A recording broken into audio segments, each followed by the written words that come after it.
Hello guys, welcome back to my channel. I hope you are all well. Oh my goodness, it has been the longest time since I've said that. Obviously, I've had a bit of time off. I had a baby. Actually, my baby is nearly 3 months old. He's 3 months old in a few days. So it's been a while, but I've really enjoyed these first 3 months. And it's only like now that I feel like I can properly sit down and like have the time to sit and do a YouTube video. But hopefully I'll be making it a regular occurrence because I've got loads of videos I want to film, like newborn product recommendations, maybe some like postpartum tips, things like that. But I thought I can't come back on YouTube until I've done my birth story. I was in two minds whether to film my birth story or not. I feel like birth is such a vulnerable thing for women, and I feel like it's such like a sacred thing as well. So I didn't know whether I wanted to share my birth story, but I actually had a really positive birth. The last few weeks of being pregnant I feel like is a really anxious time, and I actually found a lot of comfort in positive birth videos. So if I can film this and any of you are pregnant right now watching this, you might be a bit anxious of what's to come. If I can just help one person maybe feel a little less anxious if your birth might end up going a similar way to mine, then that's great, because do you know what, every single birth is so different. I don't think I watched a single video where the birth was exactly the same as mine. So I find that the more videos you do watch and the more positive stories you do hear, it is actually really helpful. So yeah, I'm going to talk all about my birth. I'm not actually going to bring the baby on camera. He's having a nap right now, and also we made the decision not to put him online, so I hope that's okay with you all.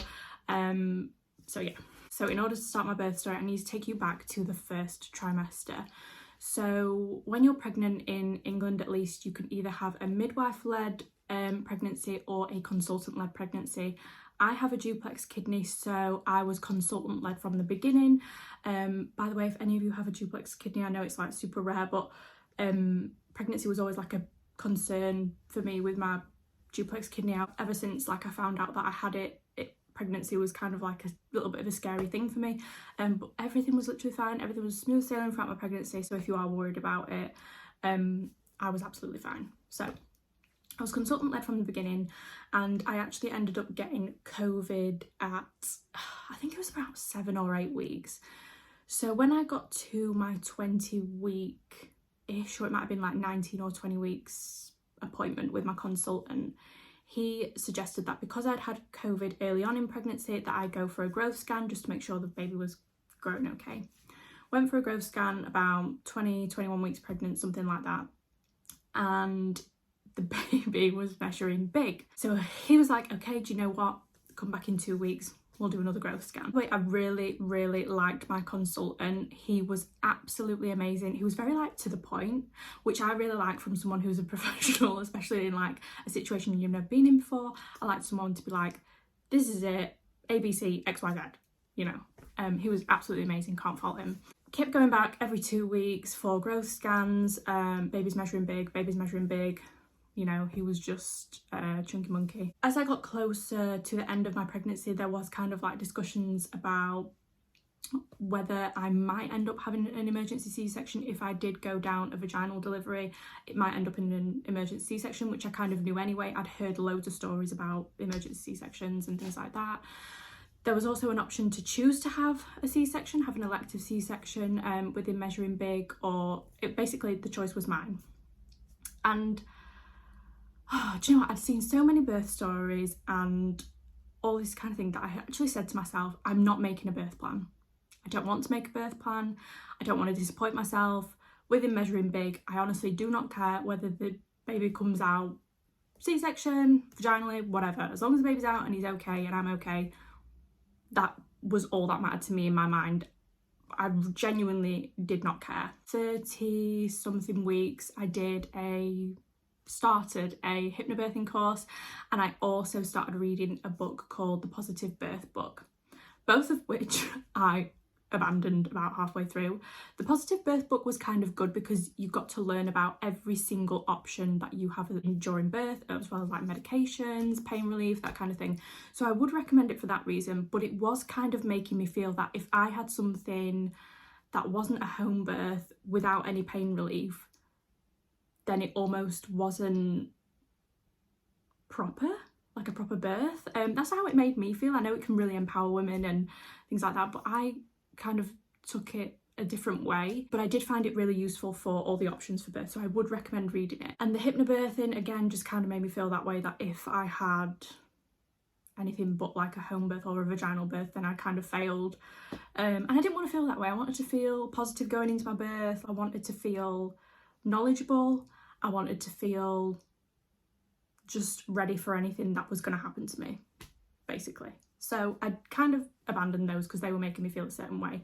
I decided that I wasn't having a birth plan. The only thing that I didn't want was morphine, because I reacted really bad to a cocodamol tablet. I had to ring Ali. I was like, you need to come home from work. I thought, honestly, it just did not agree with me. So I thought, no morphine, everything else, no problem, whatever. So fast forward to 37 weeks pregnant.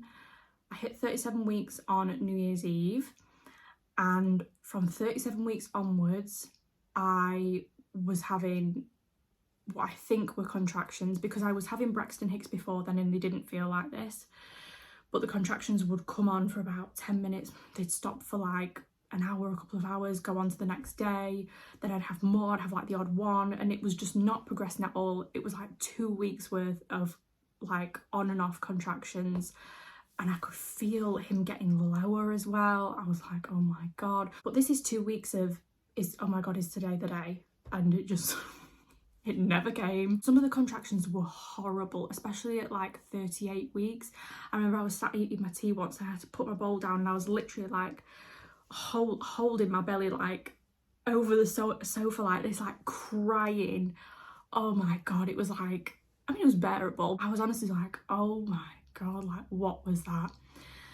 So I had a midwife appointment at 38 weeks ish, I think, around then, and it wasn't my usual community midwife. I absolutely loved her. She was absolutely unreal. Still see her now in the doctors, and yeah, I really liked her. She was fab from the beginning. It was a midwife I'd never met and a student midwife.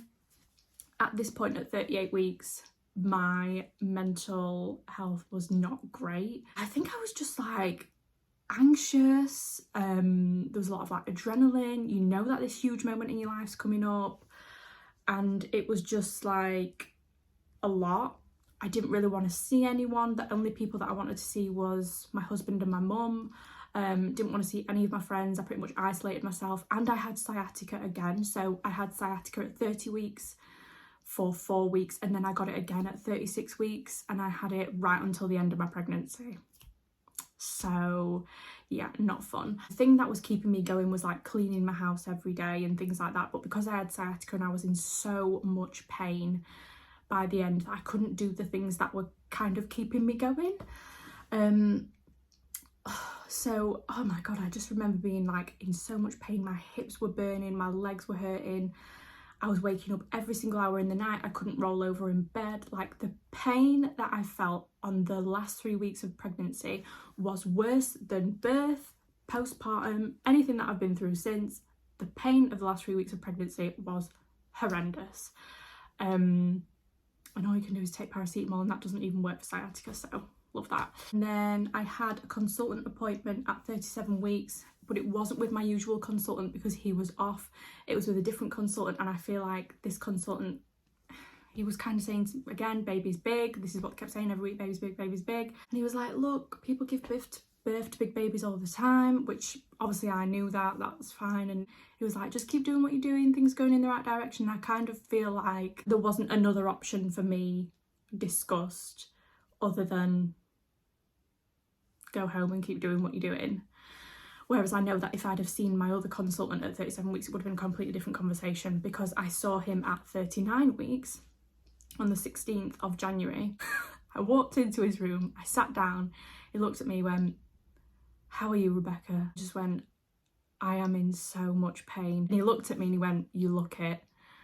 And I couldn't walk, bearing in mind at this point, like this baby, the weight of this baby on my body for the last 4 weeks of that pregnancy was just, I honestly, like, I think my mind has actually erased it because it was like that much. And I think he kind of knew what my thoughts were, because I think at this point I was thinking, just get this baby out of my body.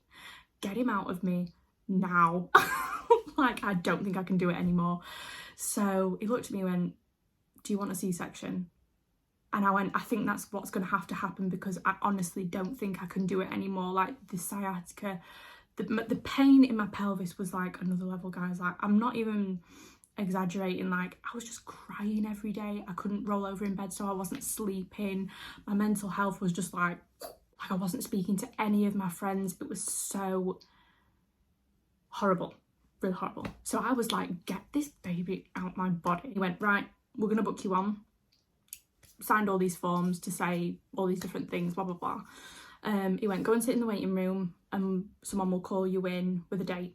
Went and sat back in the waiting room, got called in, we sat down, and she went, it's tomorrow. And we were like, oh my God, which is so weird because my granddad's birthday was the 17th as well. So that's kind of like the backstory of how I ended up with a C-section. And then I went home that night. I took my, I think it's like a stomach acid tablet. I couldn't eat from 10 p.m. Went into hospital the next morning for 9 a.m. or 8 a.m. I can't quite remember.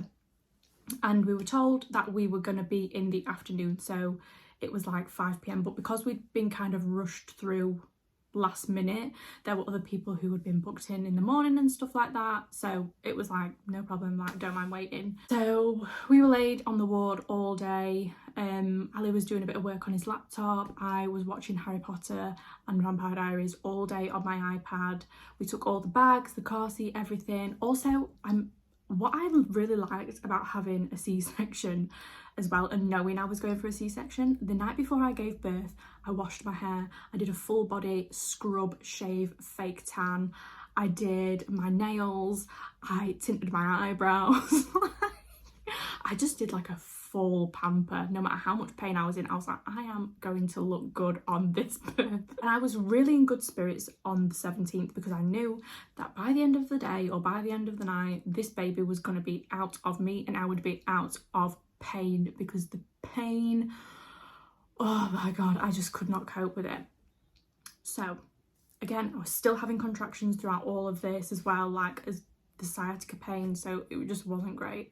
To around 5-ish, and they came in to where we were and they were like, really sorry, we can't do you today. And I was like, oh, we were so gutted because, you know, you get yourself up for meeting your baby and all this, and we was like, right, okay, no problem, like, is what it is. You know, the midwives are doing everything they can on that ward, like, I'm not going to complain. We start packing up all our stuff. The next minute, the curtain's being pulled round me and Ali. Someone is literally taking off my leggings and putting surgery socks on me. Do you know, the compression socks? It's happening now, guys, go, go, go. So we were like, what on earth is going on? I'm like stripping off, getting in a gown. Ali's stripping off and he's putting his scrubs on.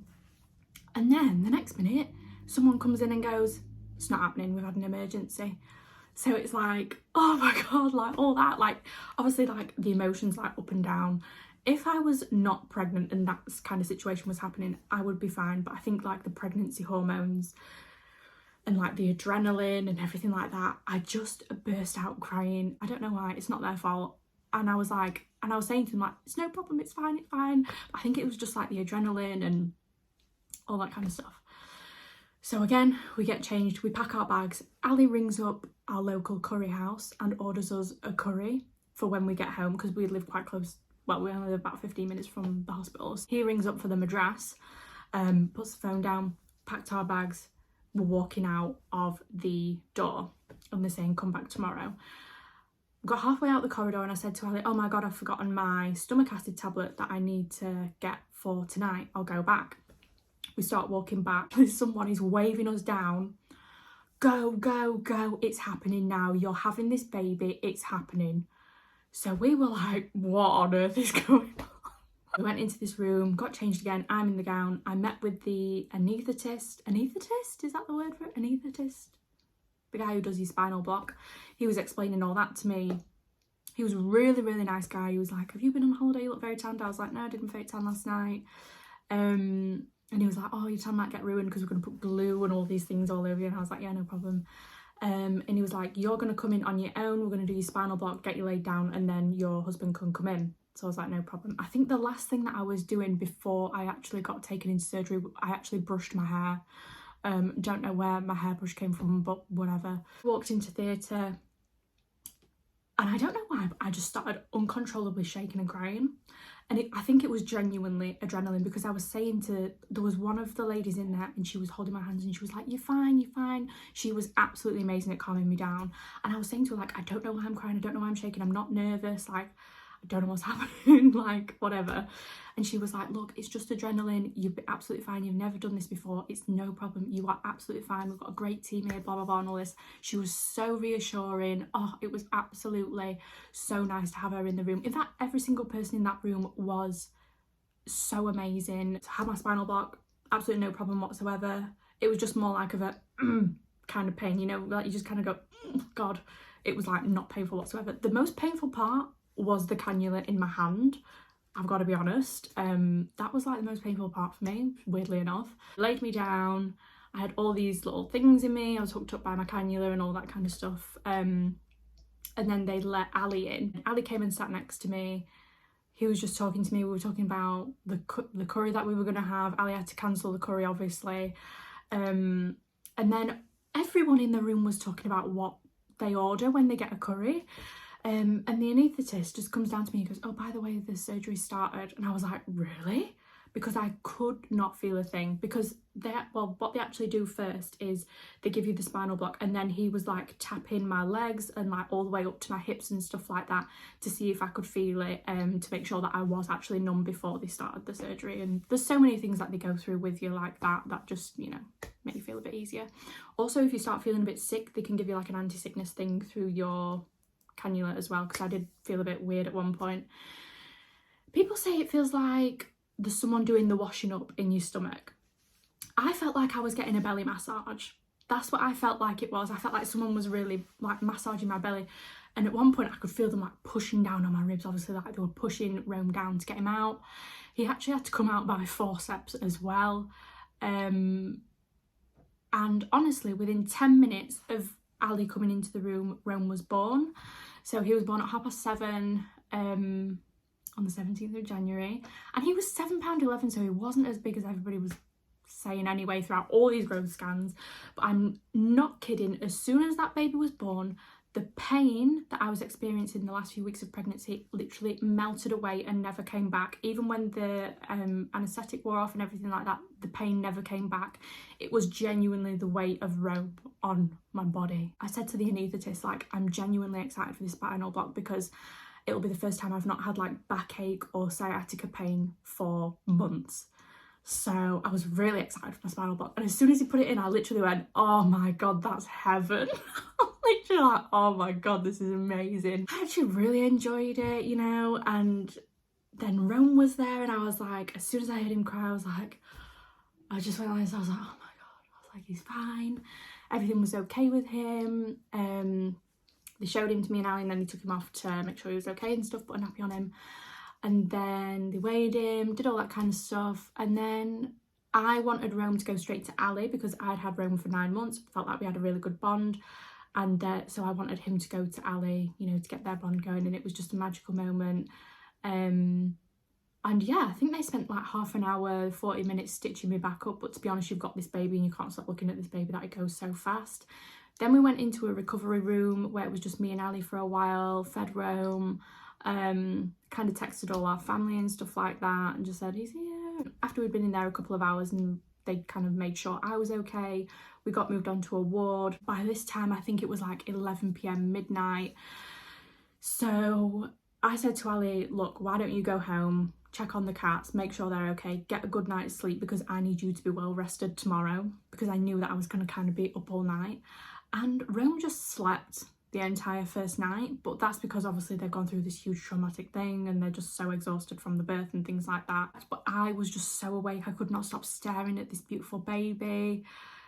And honestly, the first night in hospital, I learned so much from the midwives.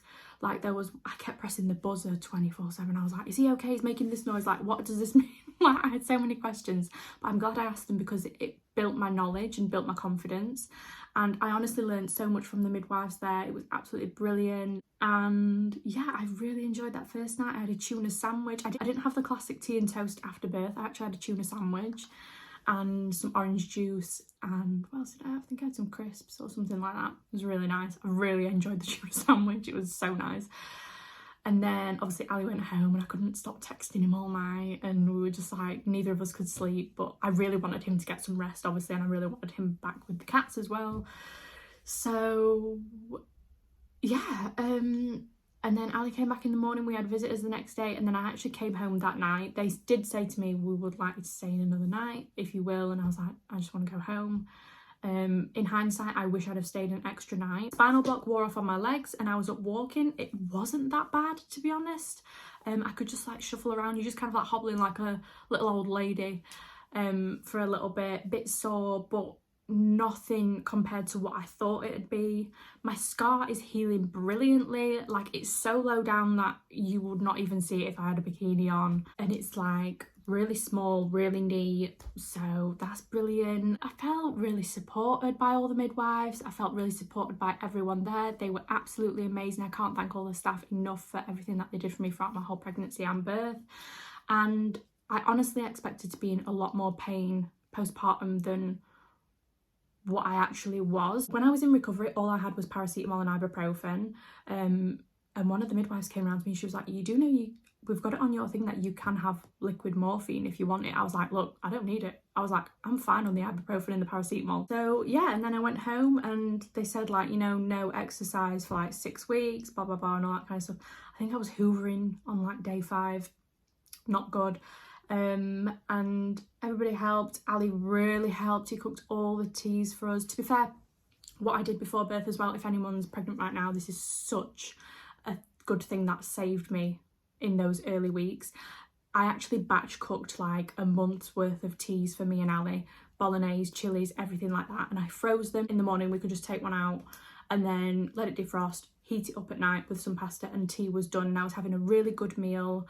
You know, I wasn't eating takeaways 24/7. We were getting something high protein, healthy, good ingredients. So I actually found that amazing in the first few weeks, because all I wanted was like a really nice home cooked meal. So if any of you are pregnant right now, that is definitely one of my biggest tips. Yeah, kept on top of pain medication. We had no visitors in the first week apart from my mum, because she came round to help with all the housework, do all the washing, that kind of stuff, which was really, really helpful, because obviously I couldn't be heavy lifting and things like that. I was really, really sore the first few days, but I think after about maybe just over a week-ish, maybe like 10 days, I was out walking with the pram with Rome, and I actually surprised myself at how good I was at the walking and how far I could go, because I was like, oh, I'm only going to be able to do like a few minutes, but I did like 10 minutes, and then the next day I did 20 minutes, but I did really, really rest in those first like 10 days ish, 2 weeks, and if I didn't feel like going for a walk, I didn't, but now obviously I try and go every day now that I'm super healed. I've started doing weights again. I am obviously 12 weeks postpartum now. Started doing weight training again, started doing exercising again. I've been doing steps for a very, very long time. I think since about like 4 or 5 weeks postpartum, I've been doing like 10k steps pretty much most days. I've been out and about, been shopping. I'm really, really enjoying motherhood, and the recovery wasn't as bad as I thought. And to be fair, when you're in the thick of recovery, you're kind of like, oh, will I ever feel all right again? And it kind of does make looking after the baby in those early days a little bit difficult, because you're not as mobile as you'd like to be. But when you do get more mobile, oh my goodness, it gets so much easier. And like now I'm at 3 months postpartum and I just feel so good. You know, I'm sleeping, he's sleeping, everything's just amazing. So if you are worried about having a C-section, honestly, like, I really enjoyed mine. I felt really relaxed. Everybody, like I say, everybody in the room was chatting away, and I didn't even know the surgery had started and that kind of thing. And it was just, the recovery was fine. I only had paracetamol and ibuprofen. Like, I didn't feel like I needed anything extra other than that. It was just brilliant. And if I was to do it again, I would 100% have another elective C-section.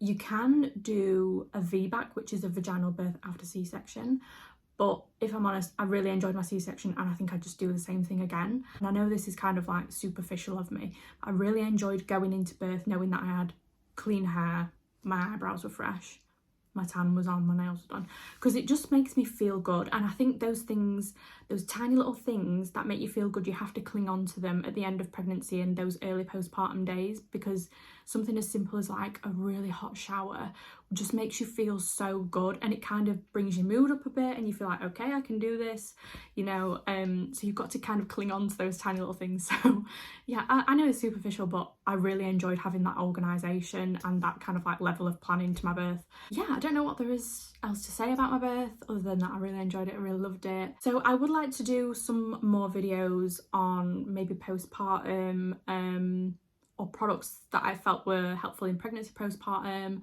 some baby recommendations, baby product recommendations, just because I found all these videos really useful when I was pregnant. So if there's anything in particular that you want me to film, please let me know in the comments below, because I would love to film that for you.